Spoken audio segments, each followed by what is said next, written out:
Aku bukan sekadar gadis miskin. Aku adalah alasan kamu tersenyum di tengah kesibukanmu. Terima kasih telah mencintaiku apa adanya. Di sebuah sudut kota yang bising, Nara adalah ritme yang tak pernah berhenti. Baginya, waktu bukanlah sekedar angka, melainkan rangkaian perjuangan untuk satu tujuan. Sarjana. Keseharian Nara adalah sebuah maraton kebaikan. Pagi hingga siang ia bergelut di bangku kuliah. Sore hari ia bersama motor bututnya menjajakan kue basah milik Bu Tejo tetangganya. Saat matahari terbenam, ia berganti pakaian rapi, duduk di serambi masjid untuk mengajar ngaji anak-anak kampung. Di sela-sela itu, ia masih sempat menjadi guru privat matematika demi menambal biaya semesteran yang kian mencekik.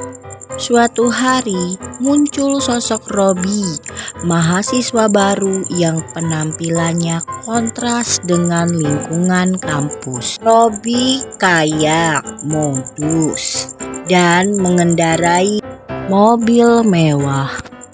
Namun hatinya tertambat pada Elvin, saudara sepupu Nara yang cantik dan populer.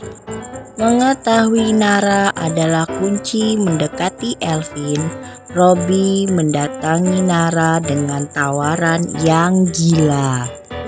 "Nar, bantu gue dapetin Elvin kalau berhasil. Atau minimal lo bantu gue deketin Elvin, gue bayarin SPP lo lunas buat tahun depan." Nara terdiam, hatinya bimbang, namun beban finansial yang menghimpit membuatnya mengangguk. Hanya sebatas mengenalkan, memberitahu kesukaannya, sisanya urusanmu, jawab Nara tegas. Minggu berikutnya Nara mengenalkan Robi pada Elvin. Gayung bersambut, Elvin sangat senang dikenalkan, bahkan pendekatan dengan Elvin sangat mudah. Karena Elvin gadis yang materialistis, jadi dia bersedia menjadi pacar Robi. Rumah Elvin berdekatan dengan rumah Nara. Robi sering bertemu Nara saat mengantar atau menjemput Elvin. Entah mengapa hatinya menjadi penasaran dengan apa yang dikerjakan Nara yang terlihat sibuk dengan motor bututnya, mondar-mandir tanpa memperdulikan keberadaan mereka atau terkadang hanya menyapa sebentar. Hari-hari berikutnya, Robi sering membuntuti Nara dengan alasan ingin bertemu Elvin. Namun, perlahan pandangannya mulai bergeser. Ia melihat Nara yang tetap tersenyum meski peluh membasahi jilbabnya. Saat membawa nampan kue, ia melihat Nara begitu sabar mengajari anak-anak mengeja alif bata.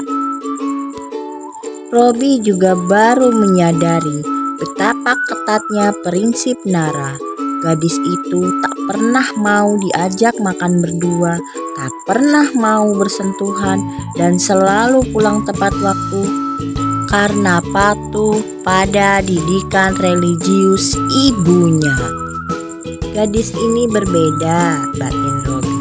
Elvin yang tadinya ia puja karena kecantikan fisiknya mendadak terasa hambar dibandingkan kedalaman karakter Nara. Robi mulai terang-terangan menunjukkan ketertarikannya pada Nara, bukan pada Elvin.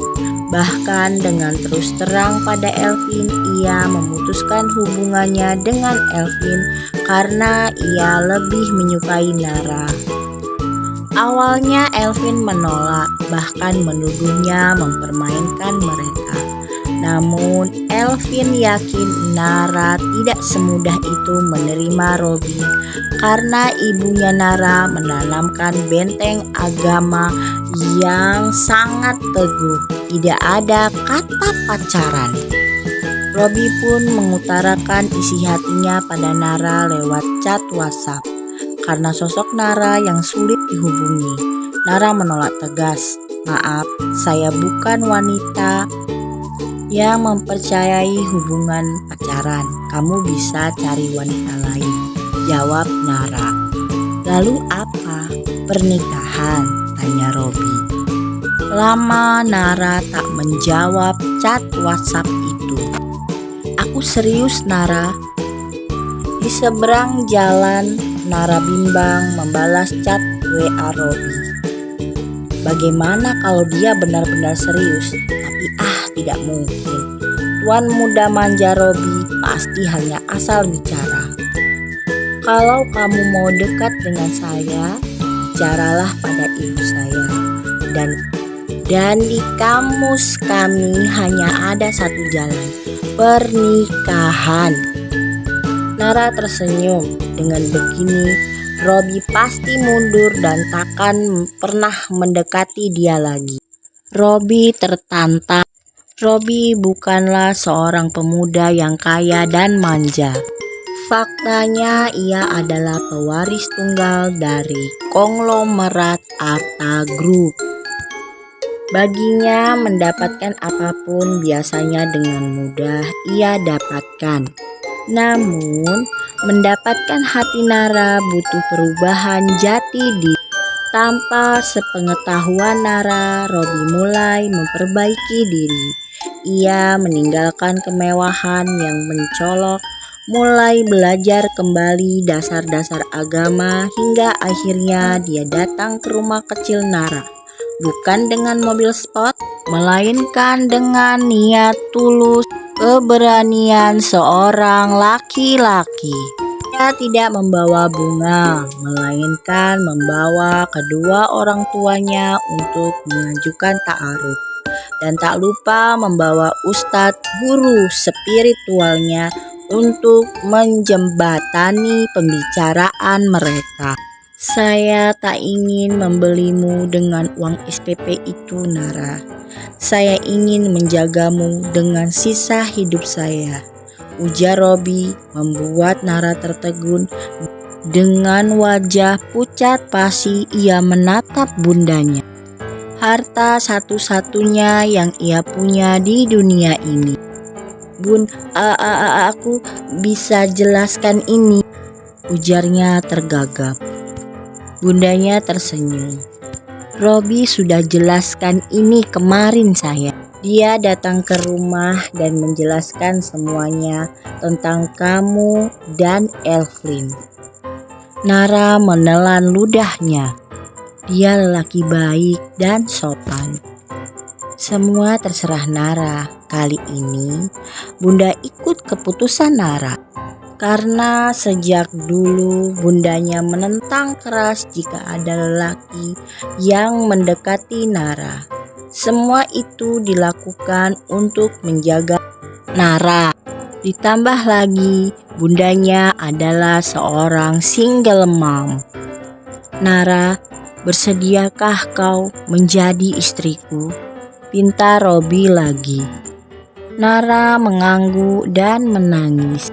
Nara, gadis pejuang itu, akhirnya menyadari bahwa kerja kerasnya tidak hanya membuahkan gelar sarjana, tapi juga mendatangkan jodoh yang mau berjuang menembus batas yang ia jaga selama ini. Dari kisah Nara dapat kita tarik hikmah bahwa perjuangan yang didapat dengan usaha serius dan disiplin akan menghasilkan sesuatu yang manis.